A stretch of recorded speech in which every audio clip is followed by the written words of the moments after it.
PG welcomes you in PG point. तो आज के इस सेशन में हम बात करेंगे आपकी जो आपकी यूनिट 3 है, जो आपकी रिलेटेड है माध्यमिक शिक्षा का व्यवसायीकरण, यानी कि वोकेशनलाइजेशन ऑफ सेकेंडरी एजुकेशन। जो आपकी माध्यमिक शिक्षा है उसमें व्यवसायीकरण की क्या अवधारणा है और क्या ऐसा करना चाहिए, क्या उसके सिलेबस में चेंजमेंट्स करने चाहिए, इन सब के विषय में आइए समझते हैं।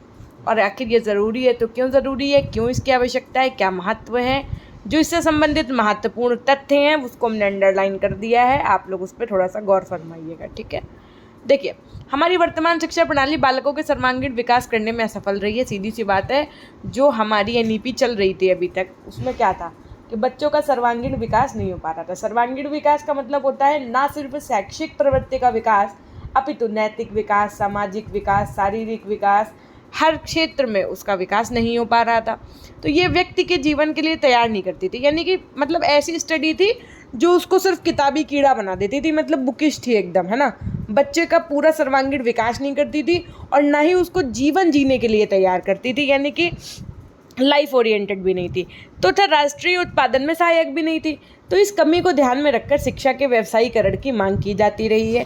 आर्थिक व सामाजिक जीवन के विभिन्न पक्षों से संबंधित व्यवसायों के लिए आवश्यक तकनीकी का ज्ञान प्रदान करना तथा विभिन्न कौशलों को व्यवहारिक रूप से सीखना ही आपका शिक्षा का व्यवसायीकरण है। देखिए, यहाँ पर इन्होंने मात्र 2 लाइन में पूरी बात मर्ज कर दी है कि अगर आपसे कोई पूछे what is vocationalisation of education in माध्यमिक स्तर पर अगर कोई बात कर रहा है आपसे, तो मतलब क्या है उसका सीधा सा मतलब यही है कि आर्थिक व सामाजिक जीवन। आर्थिक मतलब रुपए पैसे लेन देन से संबंधित है ना।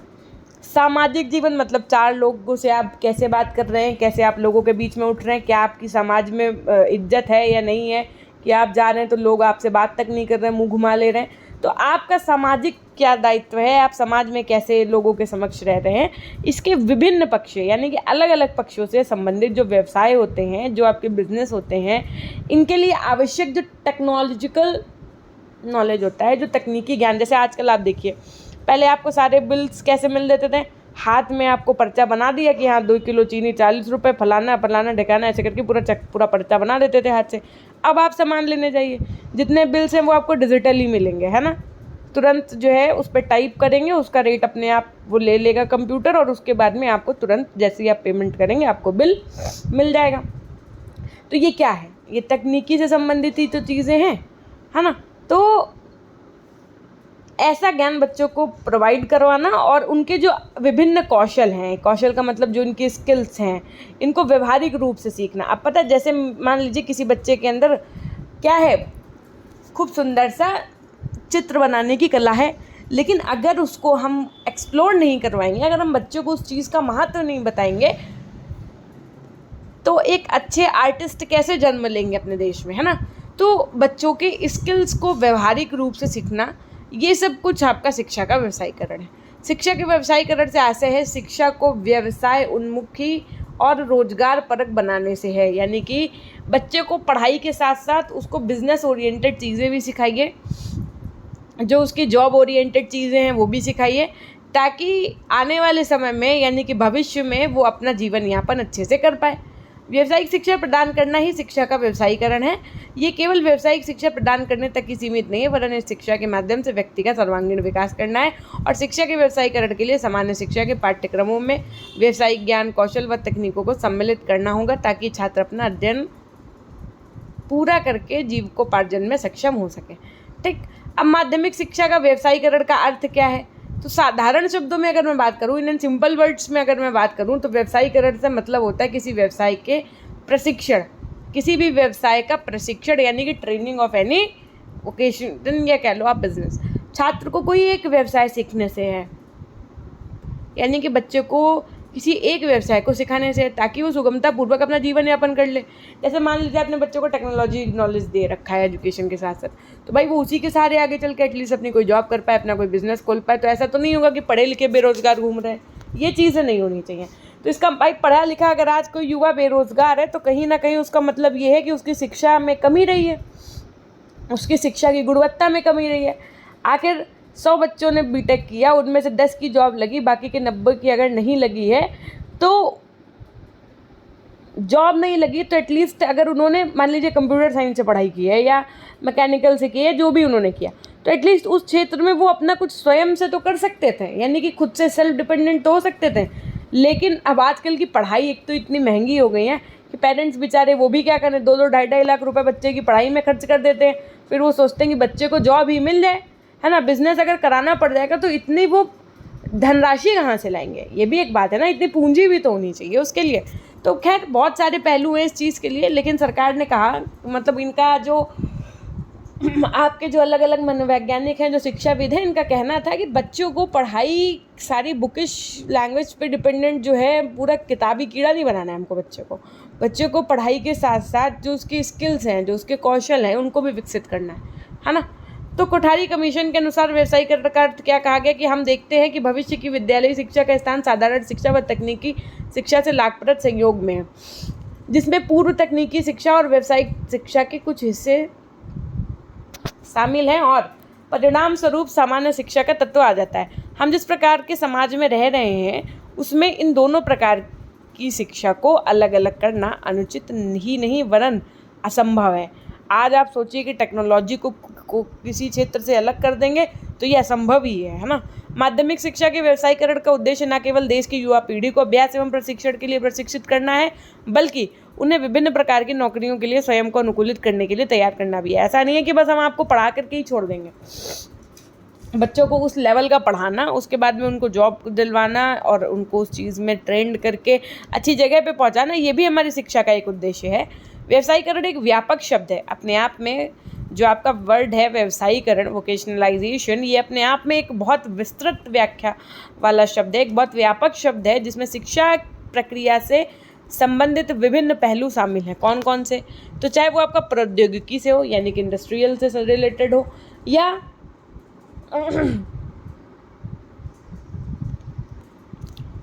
आपका सामान्य शिक्षा अध्ययन के अलावा आर्थिक और विभिन्न क्षेत्रों के व्यवसाय से संबंधित व्यवहारिक कुशल दृष्टिकोण, सामाजिक ज्ञान, समझ और ज्ञान के अधिग्रहण में से शामिल है। अब शिक्षा के व्यवसायीकरण का इतिहास क्या है, history of vocationalisation of education क्या है, तो इसकी अवधारणा कोई नवीन अवधारणा नहीं है। मतलब आप ये नहीं सोचो कि अच्छा इतना तगड़ा शब्द लिखा है वोकेशनलाइजेशन, तो ये मतलब बहुत नई चीज़ होगी, ये अभी उपजी हो गई नीपी 2020 में, तो ऐसा नहीं है भैया। ये अवधारणा कोई नवीन नहीं है, यानी कि कोई नई नहीं है, ये बहुत पुराने समय से चली आ रही है। शिक्षा द्वारा उत्पादन और व्यवसाय की शिक्षा तो वैदिक काल से ही चली आ रही है। जब आपने हमसे पेपर 1 में वैदिक कालीन शिक्षा पढ़ा था तो उसमें भी तो इसके विषय में जिक्र किया गया था। लेकिन इस पर सबसे ज़्यादा ध्यान जो है वो कब दिया गया, तो इस पर सबसे ज़्यादा ध्यान दिया गया आपके ब्रिटिश पीरियड में, ब्रिटिश काल में। और उसके पीछे कोई अच्छा नहीं था कि नहीं आप सोचो ब्रिटिश लोग बहुत अच्छे थे, उन्होंने ऐसा किया, भैया उनको अपना काम निकलवाना था, तो इसलिए वो ऐसी शिक्षा आप देते थे इंडियंस को ताकि वो जो उनके काम हो वो निकल पाए। समझ रहे हैं बात को? तो सर्वप्रथम वुड के घोषणा पत्र 1854 में व्यावसायिक शिक्षा की सिफारिश की गई। क्वेश्चन यहीं से आपका पूछा जा सकता है, क्या पूछा जा सकता है? सर्वप्रथम किसके घोषणा पत्र से और कब, यह पूछा जा सकता है। सर्वप्रथम व्यावसायिक शिक्षा की सिफारिश कब की गई, किसके द्वारा की गई, तो आप क्या बताएंगे? सर्वप्रथम जो आपकी व्यावसायिक शिक्षा की सिफारिश थी वो वुड के घोषणा पत्र के द्वारा की गई, और पूछा जाए कब की गई, तो 1854 में की गई। इस घोषणा पत्र में व्यवसाय अब हम आप लोगों को वुड का घोषणा पत्र पूरा पढ़ा चुके हैं, ठीक है। और अगर अभी भी आपको ये तक नहीं पता है कि वुड का घोषणा पत्र 1854 में आया या जब भी आया, तो ये बहुत शर्म की बात है ना। इस घोषणा पत्र में व्यावसायिक शिक्षा पर बल देकर अलग से व्यावसायिक संस्थाओं की स्थापना करने की बात जो आपके वुड थे उन्होंने कही थी पुनः। लेकिन उसके बाद हंटर कमीशन जो आपका 1882 ने माध्यमिक स्तर पर व्यावसायिक पाठ्यक्रम चलाने का सुझाव दिया। अब आपसे क्वेश्चन पूछा जा सकता है कि माध्यमिक स्तर पर व्यावसायिक पाठ्यक्रम चलाने का सुझाव किसने दिया? ऑप्शन ए वुड के घोषणा पत्र ने, ऑप्शन बी हंटर कमीशन ने, ऑप्शन सी मैकाले के विवरण पत्र ने, ऑप्शन डी इनमें से सभी। तो आप क्या लगा कर कहेंगे? हंटर कमीशन ने 1882 में माध्यमिक स्तर पर व्यावसायिक पाठ्यक्रम चलाने का सुझाव दिया। और इसके बाद जो आपकी हर्टांग समिति थी या हर्टांग कमेटी थी, इन्होंने 1909 में, और वुड एबट रिपोर्ट जो आपकी 1937 में आई, और उसके बाद में जो सर्जेंट आयोग 1944 में आया, इन्होंने भी व्यावसायिक शिक्षा को महत्व देते हुए शिक्षा के व्यवसायीकरण की सिफारिशें की थी, ठीक। स्वतंत्रता प्राप्त करने के बाद सभी लोगों में परिवर्तन तथा विकास होना शुरू हुआ। 1952 में आपका मुदालियर शिक्षा आयोग, माध्यमिक शिक्षा आयोग के नाम से जिसे आप जानते हैं, इसे और आगे बढ़ाया, जिसमें कृषि, शिक्षण, चिकित्सा, इंजीनियरिंग इन सबको भी विस्तारित किया और इसने माध्यमिक स्तर पर बहुउद्देशीय स्कूल खोलने का भी सुझाव दिया। इससे छात्रों में विभिन्न व्यवसायों को शिक्षा दी जाएगी। कोठारी आयोग 1964-66 ने इस बार सबसे अधिक जोर दिया। माध्यमिक शिक्षा के पाठ्यक्रम में व्यवसायीकरण को भी शामिल करने का सुझाव दिया, यानी कि जो माध्यमिक स्तर का पाठ्यक्रम है, करिकुलम है, जो सिलेबस है, उसमें वोकेशनलाइजेशन यानी कि व्यवसायीकरण से रिलेटेड टॉपिक्स को इंक्लूड किया जाए, ऐसा इन्होंने कहा। इस आयोग के अनुसार, यानी किस आयोग के, कोठारी आयोग के अनुसार, भारतीय शिक्षा राष्ट्रीय उत्पादन के लिए अनुपयुक्त है, वो व्यक्ति के जीवन के लिए तैयार नहीं करती है। इसलिए माध्यमिक स्तर पर व्यवसायीकरण की आवश्यकता होती है और इसके लिए इस आयोग ने निम्न माध्यमिक स्तर पर कार्यानुभव और उच्च माध्यमिक स्तर पर व्यवसायिक पाठ्यक्रम शुरू करने का भी सुझाव दिया था। अब अगर मैं बात करूँ जो आपकी राष्ट्रीय शिक्षा नीति 1986 और 1968 आई, उसमें क्या इसको लेकर के कुछ कहा गया था? तो हाँ जी, बिल्कुल कहा गया था। क्या कहा गया था? तो देखिए, राष्ट्रीय शिक्षा नीति 1968 और 1986 में भी इसका सुझाव को महत्व दिया गया। किसको भैया? कि माध्यमिक स्तर में व्यवसायीकरण से संबंधित चीज़ों को इंक्लूड किया जाए। तो केंद्रीय सरकार ने 1988 में +2 स्तर पर माध्यमिक शिक्षा के व्यवसायीकरण की योजना शुरू की। इसका निर्देशन करने हेतु जो आपकी संयुक्त व्यावसायिक शिक्षा परिषद का गठन किया गया। तो किसका गठन हुआ भैया? इसके तहत संयुक्त व्यावसायिक शिक्षा परिषद का गठन हुआ। इस परिषद ने 1992 तक 44,000 स्कूलों से 12,543 स्कूलों को व्यावसायिक पाठ्यक्रम चलाने की मंजूरी भी दे दी थी, जिससे +2 पर 6.27 लाख छात्रों ने इस शिक्षा की ओर अग्रसरित किया का मतलब यहाँ इन्होंने इस पर इंटरेस्ट दिखाया बच्चों ने और एडमिशन लिया। ये संख्या कुल छात्रों की 9.3% थी, यानी कि अगर किसी स्कूल में 100% छात्र पढ़ते हैं तो उसमें 9.3% बच्चे ऐसे थे जिन्होंने इसकी तरफ अपना रुझान दिया, जो कि बहुत कम थी। सीधी सी बात है भैया, 100 बच्चों के लिए, 100 बच्चे में से हम 9 बच्चों के लिए अलग से विद्यालय स्थापित करें, उनके लिए अलग से हम फैकल्टी लाएं, तो वो इतना बहुत कम थी और इतना मेंटेन कर पाना अपने आप में एक बहुत बड़ी बात होती है। तो +2 शिक्षा प्राप्त छात्रों को स्वरोजगार करने हेतु अवसर प्रदान किए जा रहे हैं। NEP 2020 में कहा गया, आप समझिए, नेशनल एजुकेशन पॉलिसी 2020 में आपके व्यवहार जो आपकी ये शिक्षा है, वोकेशनल एजुकेशन है, इसको रिलेटेड क्या बात कही गई? तो इसमें कहा गया कि व्यावसायिक और शैक्षणिक धाराओं के बीच कोई कठिन अलगाव नहीं होगा। इस नीति में कहा गया कि देश के सभी बच्चों को गुणवत्तापूर्ण सामग्री शिक्षा, व्यावसायिक शिक्षा सहित पूर्व स्कूली से कक्षा 12 तक की सार्वभौमिक पहुंच सुनिश्चित की जाएगी, जबकि लचीलेपन और विषयों की पसंद की जो अनुमति होगी। व्यावसायिक शिक्षा की गुणवत्ता के लिए अभी भी बहुत कुछ करना शेष है, यानी कि अगर आप वोकेशनल एजुकेशन दे रहे हैं तो उसके लिए उसकी गुणवत्ता भी होनी चाहिए ना। जैसे मान लीजिए किसी विशेष चीज़ की आप एजुकेशन दे रहे हैं तो उसके लिए उसका स्पेसिफिक टीचर भी होना चाहिए ना, बिना टीचर के आप कैसे ही करवा पाएंगे चीज़ें।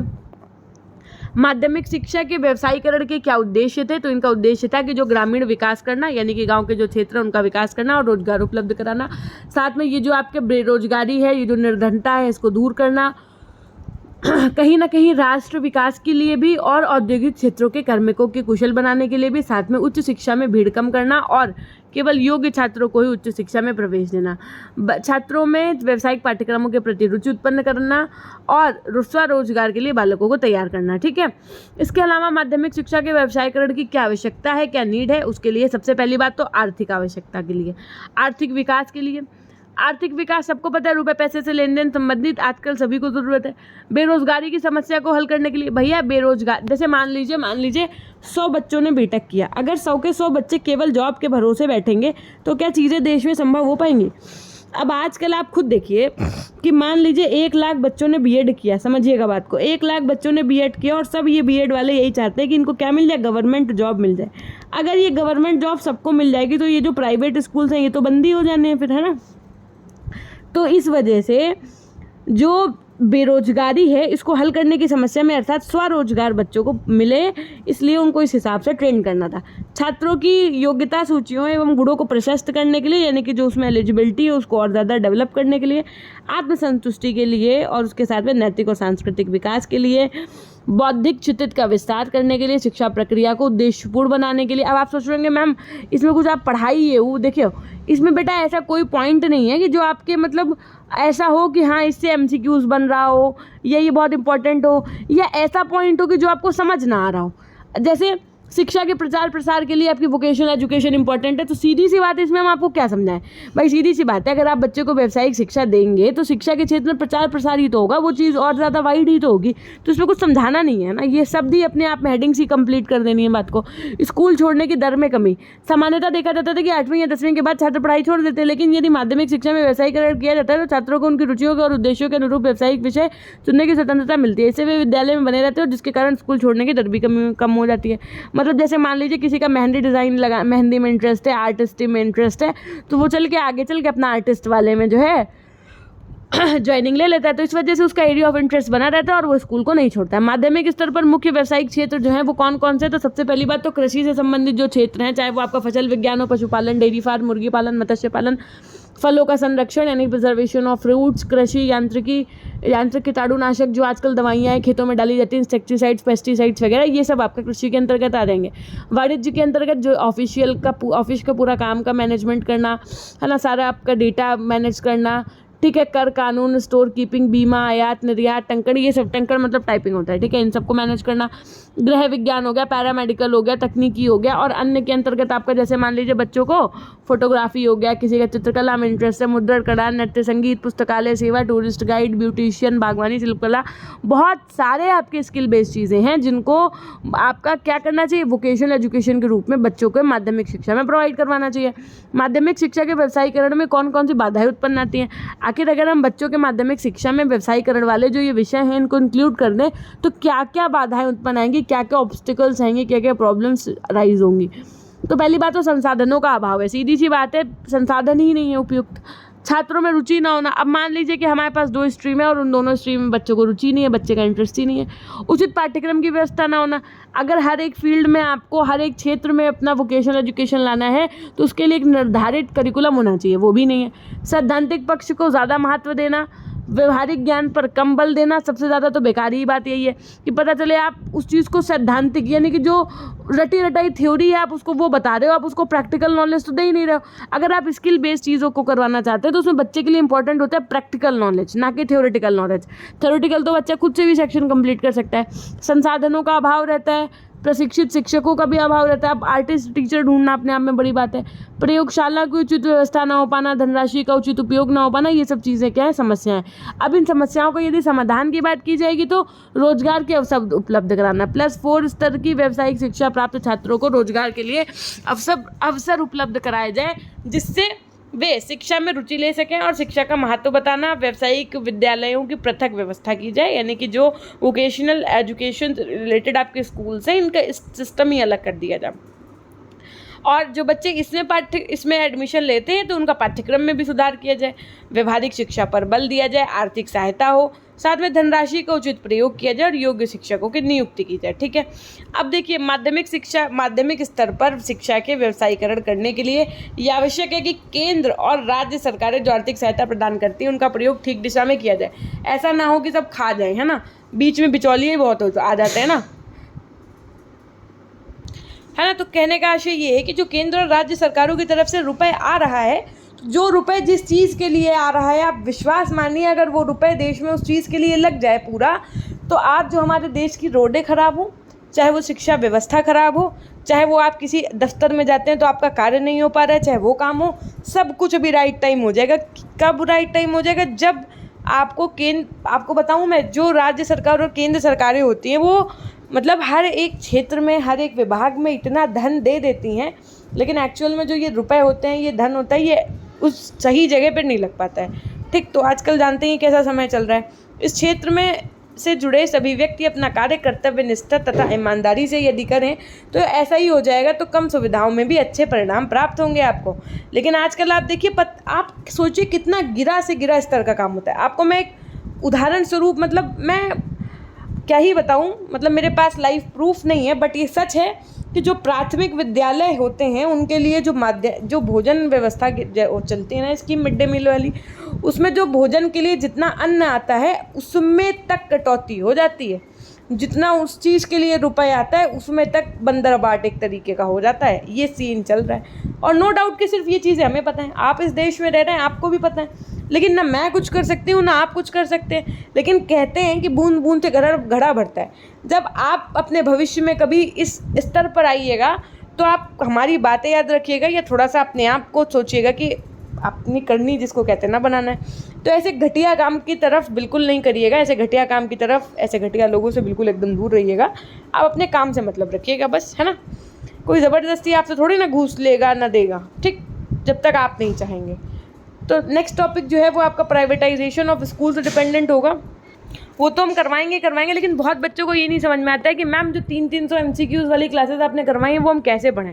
तो हमने कहा आप लोग एक काम करो, अपने यूट्यूब पे सर्च करो PG पॉइंट। जैसे ही सर्च करोगे आपको चैनल दिख जाएगा, है ना। सब्सक्राइब आप कर लीजिएगा, वो तो हम रोज़ ही बताते हैं आपको। आप देखो यहाँ पर होम दिखेगा, फिर वीडियोस दिख रहा है, फिर शॉर्ट्स, लाइव, इसके बगल में जस्ट प्लेलिस्ट दिखेगा। मैम कहाँ? हमने कहा देखो जब आप इसको थोड़ा सा इधर करोगे तो लाइव के बगल में देखो ये प्लेलिस्ट दिखा। अब प्लेलिस्ट के नीचे यहाँ पर देखो आपको भारत में शिक्षा के समवर्ती मुद्दे, जो आपका पेपर 2 है, इसकी 16 क्लासेस हो चुकी हैं। अब यहीं से समझिएगा चीज़ें, ठीक। उसके बाद में जो आपकी अब यह क्या लिखा है, MCQs 4th semester all subject, यानी कि इस वाली प्लेलिस्ट में आपकी 7 क्लासेस हैं। 7 क्लासेस में 1, 2 और 3 पेपर के जितने हमने MCQs कराए वो हैं, ठीक। उसके बाद में देखिए आप पाठ्यचर्या विकास। अब जैसे मान लीजिए कि अब यहाँ पर आप देख पा रहे हैं कि जो आपका भारत में शिक्षा प्रणाली का विकास है उसकी 26 क्लासेस। अगर आप इसको खोलेंगे तो कैसे दिखेगा आपको पता है? प्लेलिस्ट सेव कर सकते हैं। मैम कैसे? हमने कहा जैसे ही आपने इसको टच किया तो ये 26 क्लासेस हैं जो ये आपकी सेव हो जाएंगी, बार बार चैनल सर्च नहीं करना पड़ेगा। आप ये जो प्लस वाला आइकन दिख रहा है इसको टिक कर दो तो ये सेव हो जाएगी आपके पास। फिर आप आराम से इसमें जो 26 क्लासेस प्रेजेंट है, 26 क्लासेस के अंतर्गत आप ये NEP 2020 वाला ज़रूर पढ़िएगा, और ये जो MCQs की क्लासेस है ना ये तो ज़रूर पढ़िएगा। देखिए सब लोग कितना अच्छे से MCQs को पढ़ चुके हैं। इसी तरीके से हमने आपको पेपर 2 और पेपर 3 के भी MCQs करवा रखे हैं, आपको इन्हीं प्लेलिस्ट में मिल जाएगा, समझ रहे हैं। जो अब देखो इस तरीके से, अब आप अगर मान लीजिए पेपर 1 की मैराथन खोलोगे तो आपको मैराथन वाली इस तरीके से क्लासेस दिख जाएंगी। तो क्लासेस खुद से ढूंढो और आराम से पढ़ना शुरू कर दो टॉपिक वाइज, ठीक। उसके अलावा मैम हमने कहा उसके अलावा देखो अगर आपको 1300 से ज़्यादा MCQs चाहिए, और जैसे ये आप देख पा रहे हैं आपका पेपर 1 है, तो पेपर 1 का जैसे पहला चैप्टर है ये, तो पहले चैप्टर के जी जितने 1 लीनियर पॉइंट्स थे, इस तरीके से हर चैप्टर के आपके 1 लीनियर पॉइंट्स, और कितने भैया 1300 से ज़्यादा, जितना मैं कहती हूँ उतने प्रेजेंट हैं, आप काउंट कर लीजिएगा। 1300 से ज़्यादा MCQs आपके पेपर 1 में प्रेजेंट हैं, ठीक है। इसी तरीके से जो आपका भैया करिकुलम वाला है, पाठ्यचर्या का विकास, ये आपका पेपर 3 है। पेपर 3 में भी आपके बहुत सारे MCQs हैं। अगर आपको इनकी प्रैक्टिस करनी है तो आप PG पॉइंट ऐप इंस्टॉल करिए, रेफरल कोड में PG पॉइंट डालिएगा। आपको हम दोनों ऑप्शन अभी खोल करके दिखाते हैं, ई-नोट्स और कोर्सेज दोनों। देखो अगर आप ई-नोट्स की पे क्लिक कर दोगे, जैसे आपको मान लो ये दिख रहा है, आप ई-नोट्स पे क्लिक करिए। ई-नोट्स पे क्लिक करेंगे आपके सामने ऐसा खुल करके आएगा। आप सी ऑल पे क्लिक करिएगा, ये जो दिख रहा है सी ऑल पे क्लिक करने के बाद में आप ऊपर की तरफ स्क्रॉल करिएगा तो देखो यहाँ पर आपको दिख रहा है ना पेपर 3 के 650 MCQs। ये 1000 नहीं, एक्चुअल में ये 1300 हैं, हम कम ही लिख देते हैं, ठीक है। ये 700 नहीं, ज़्यादा हैं उससे। तो ये पेपर 2 के आपके MCQs है। अब ये देख करके लीजिएगा, यहाँ पर चैप्टर के वाइज 1 लीनियर नोट्स भी हैं और MCQs भी हैं। तो आपको क्या लेना है वो देखिएगा। MCQs लेना है तो MCQs लीजिएगा, नोट्स चाहिए हो तो नोट्स लीजिएगा। सीटेट का भी अवेलेबल है, मात्र 49 रुपये में है, जिसमें आपको हैंड रिटन नोट्स मिलेंगे। 500 से ज़्यादा MCQs मिलेंगे उसी PDF में, हैंड रिटन नोट्स हैं बिल्कुल, है ना, अच्छे से। उसके अलावा अगर मान लीजिए मैम हम ई नोट्स के सेक्शन पे ना क्लिक करें तो हमने कहा फिर आपके पास एक ऑप्शन और दिख रहा है, कोर्सेज पे आ जाओ। कोर्सेज में आपको भाई ऐसा कुछ बच्चों की डिमांड आई थी कि मैम हमको कोर्स नहीं चाहिए पूरा, केवल MCQs चाहिए, तो हमने केवल MCQs के लिए ई नोट्स से प्रोवाइड करवा दिया है। कोर्सेज में अगर आप आएंगे तो जैसे ही आप कोर्सेज पे क्लिक करेंगे आपके सामने फिर वही ऑप्शन आ जाएगा। आप सीधे कोर्सेज पे क्लिक करेंगे, पेड कोर्सेज पे जैसे ही आएंगे नीचे की तरफ जाएंगे तो देखो ये पेपर 2 का है, पेपर 1 का है, और पेपर 3 के केवल MCQs प्रोवाइड है, वो ई नोट्स में ही है, ठीक है। ये आप देख पा रहे हैं यहाँ पर सेकंड सेमेस्टर वाले भी अवेलेबल हैं। इस तरीके से चीज़ें हैं, आप इन क्लासेस को देखिए। ये हमारा आपसे वादा है, क्या वादा है मैम? हमने कहा आपको 2 काम करना है, एक तो आप तल्लीनता के साथ सारी क्लासेस कर लीजिए, और दूसरा पूरी लगन के साथ जो हमने PDF प्रोवाइड कर रखी है ना ये पढ़ लीजिए। अगर आप इतना कर लेते हैं तो आपको ना कुछ लेने की ज़रूरत है ना कुछ पढ़ने की ज़रूरत है, बस आप इतना अच्छे से, लेकिन वही है कि ना आप डेडिकेटेड होकर के पढ़ो। ऐसा नहीं है कि अब हमने पेपर 1 की 26 क्लासेस करवा दी हैं, आपको लगता है कि अभी मैं और क्लासेस नहीं करवाऊंगी, अभी मैं टेस्ट लूँगी आपका, कभी भी सरप्राइज टेस्ट आपका MCQs का होता रहेगा, क्योंकि सिलेबस कंप्लीट हो गया तो अब उस सब्जेक्ट का टेस्ट होता रहेगा, है ना। तो इसलिए अपनी तैयारी को मजबूत करते जाओ, बढ़िया से पढ़ते जाओ। सेशन अच्छा लगे तो लाइक करिएगा, कमेंट सेक्शन में कमेंट करिएगा, चैनल पर नए हैं तो सब्सक्राइब करके बेल आइकन प्रेस करिएगा। धन्यवाद।